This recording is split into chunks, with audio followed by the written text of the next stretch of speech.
Robert Daly is director of the Wilson Center's Kissinger Institute on China and the United States. He joins us for a look ahead at the new year in China-U.S. relations. Robert, welcome back and Happy New Year. Thank you. Well, we're off to a rocky start with the stock market troubles in China and the ripple effect that's had in the United States and around the globe. Right. The first 6 days, not only the stock market, but speculation that China probably is for another round of devaluation of the RMB. And then we have the announcement that North Korea has set off another nuclear device, which may be a hydrogen bomb, which China is going to play a major role in. And so 6 days, and we see that no matter what happens in China and in its vicinity, it involves us. How worried should we be about China's economy? Last time you and I spoke, you were sort of the voice of reason, and that maybe we don't overreact. We are still seeing, whether we look at what's going on in the stock market or whether we look at potential devaluations, a managed but sometimes poorly messaged slowing down and transformation of the nature of the Chinese economy. So even with this latest stock market, it's not a crash. It's been called a crash wrongly, I believe.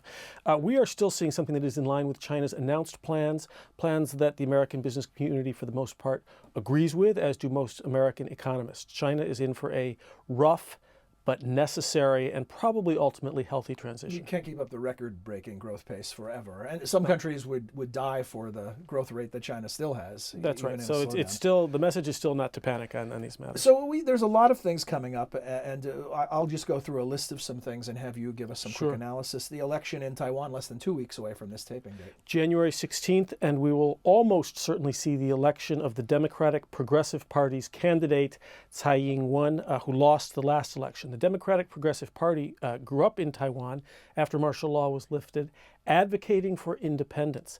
Not only is this anathema to Beijing, Beijing has announced that if independence were announced or if it were clear that that was the direction, it does not rule out the use of force, and that could involve us. So this is a major concern, a resurgence of the Democratic Progressive Party. However, this is a long anticipated change. Communications in general between the United States, mainland China, and Taiwan are fairly good. So we are not looking for that to precipitate an immediate crisis, but how Taiwan continues to change under Tsai's leadership and whether Xi Jinping will be as measured and patient in his responses as some of his predecessors, these are the big questions. The G20 summit will be held in China. This will be in September, and Xi Jinping will host. And like other events that he has hosted, this will be used within China to once again boost Xi Jinping as a major leader, but it will also be seen as yet another sign that China is now a major shaper of the world order. And there is a growing discourse, not only in China, really around the world to some degree here. It's been called the G0 by Ian Bremmer of Eurasia Group and others. And the line is that America... Ground zero or something? No, as opposed to the G7 and the G20 as the major kingmakers and shapers of things, there's now a G0. Nobody's in charge. There's nobody at the helm. China pays attention to this discourse and has the idea that with a failed American leadership, as they sometimes see it, China has a chance to step in through setting up the Asian Infrastructure Investment Bank, which we've talked about, through its One Belt, One Road initiative, through hosting the G20. So China as a shaper of world order. At the same time, we see China, for example, in relation to North Korea's latest nuclear provocation, failing to impose order on its own doorstep with a poor ally. When you put it, can't do it that way. When you put it that way, it sounds like there's a lot of pressure on China to act, to be assertive in regards to North Korea. Is that what you expect? No. China is very conflicted about North Korea. On the one hand, it is genuinely committed to a denuclearized Korean peninsula. It is horrified, disgusted, and embarrassed by Kim Jong-un. At the same time, it does not want regime change or collapse in North Korea because they would have millions of refugees coming into their northeastern provinces, and because this would result in some form of unification, which would in all likelihood be South Korea writ large. South Korea is an American ally, and it's host to American military bases. So from China's point of view, there you have the prospect of American military, again on the south banks of the Yalu River, which is what precipitated China's massive involvement in the Korean War. So China is deeply conflicted, ineffectual to date. It has merely advocated for a resumption of the six-party talks, which was a bit of a gabfest. So it's embarrassed and stymied on its own doorstep with, again, a small, weak ally at the same time that it is claiming it has a major contribution to make to world order. hard to square that circle. All great powers deal with the limits of their power and how they can influence other countries. The South China Sea is an area of the globe we've talked about a lot, from, I don't know if you want to call them conflicts or maybe differences. It's not escalated to outright conflict in some cases. What's the latest? No, but we do continue to see China building out and equipping the islands. They've stopped expanding the islands, but they have finished runways, and this week we just saw the first landing of a Chinese airplane on one of those islands. It happened to be a commercial carrier. It could just as easily, and no doubt soon will be, a military plane. Does that constitute militarization of these islands or not? This week too, we saw Senator McCain calling for more freedom of navigation operations from the United States, and we will surely see more of that in 2016.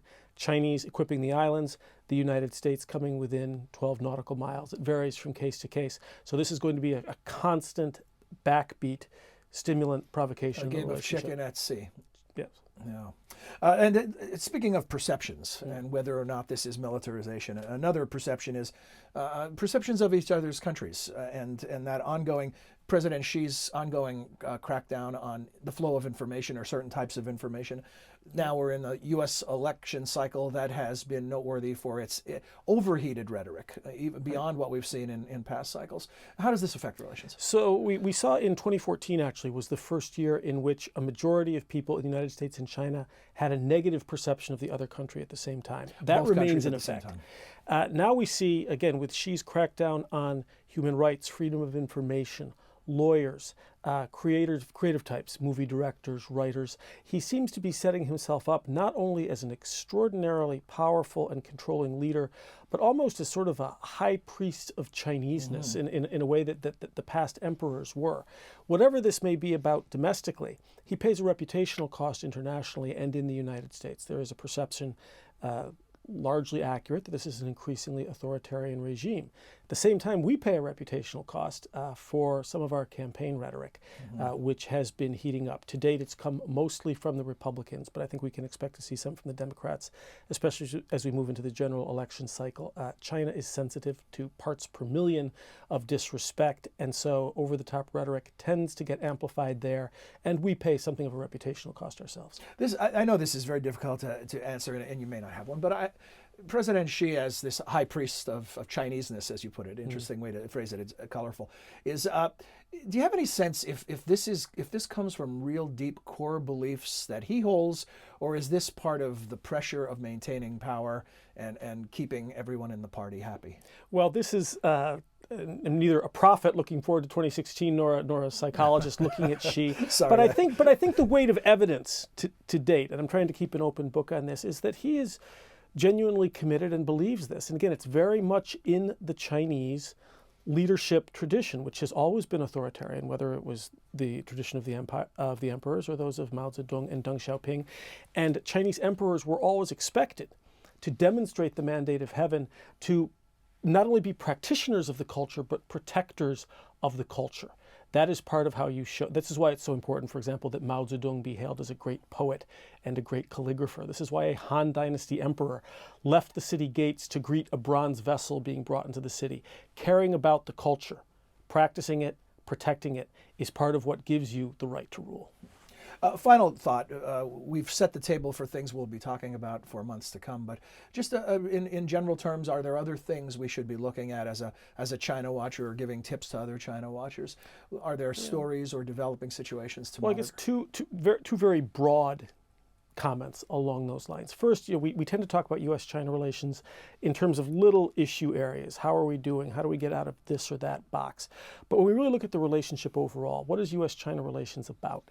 I think it's about China learning to be a major power despite its instinct for insularity, and our adapting to China's power despite our wish to have continued preeminence. So that's the overall umbrella. Then looking at U.S. China relations as a cultural matter, one of the trends that I see and will be following in the coming year, throughout the past 37 years now of relations, the United States has had far more influence on China than China has had on the United States. It's true at the personal level, it's true to a degree at the political level. That's been a big part of the story. Is that now shifting? through things like the stock market, which shows that when China sneezes, we catch cold, through Hollywood's desire to win Chinese box office and to rewrite scripts to do that. American publishing industry, very keen to get into China. Through the Chinese students and experts and tourists and real estate purchasers who come here, are we now entering a phase in which, at the cultural level, China has more influence on us than we on them? The merchants of popular culture can't resist such a large market. And it's the world's biggest. biggest. Makes a lot of sense. As always, a pleasure, a wealth of information. Thanks for joining us, and we look forward to seeing you again. Thank you. Thanks, Robert.